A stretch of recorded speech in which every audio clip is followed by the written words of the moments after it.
की कड़ी में आपको सुनाता हूं मैं कि आहो रामा पाँच गो जे भैया में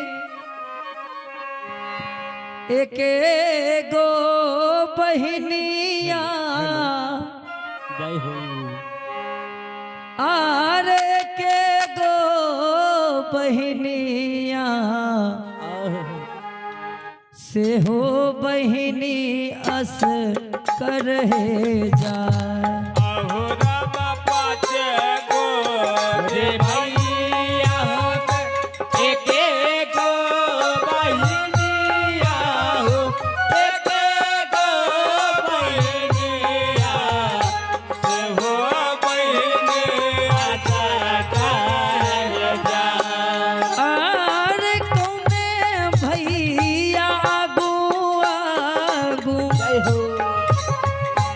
कौने भैया हो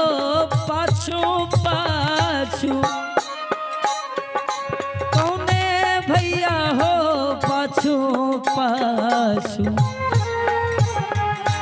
कौने भैया संग बाम जाए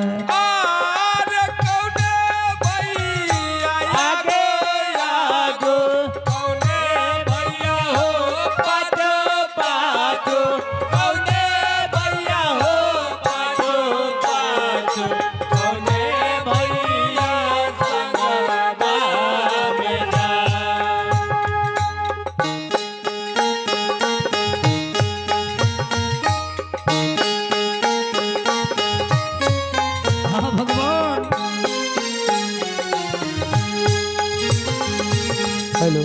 हेलो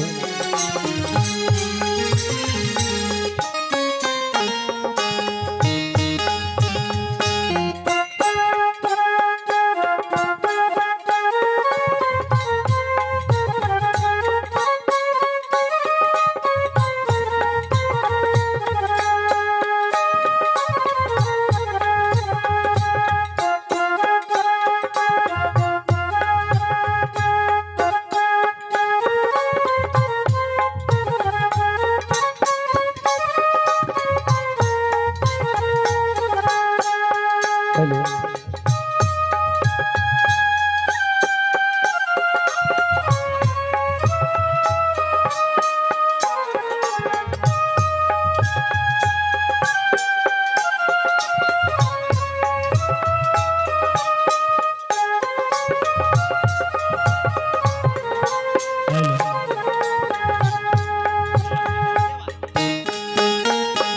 भगवान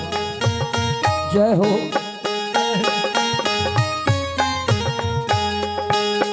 अहो रामा कौने भैया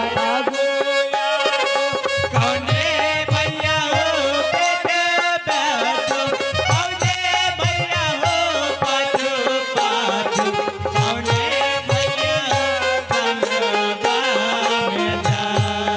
अब देखिए कौन भाई आगू आगू रहेगा, कौन भाई पीछू पीछू रहेगा, उस भाई को हम सब आदमी को पकड़ना होगा। और वो भाई है आहो रामा निर्गुण भैया आगू आगू, सरगुण भैया हो पाछू पाछू,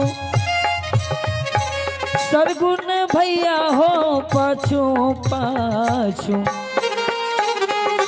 धर्म भैया संग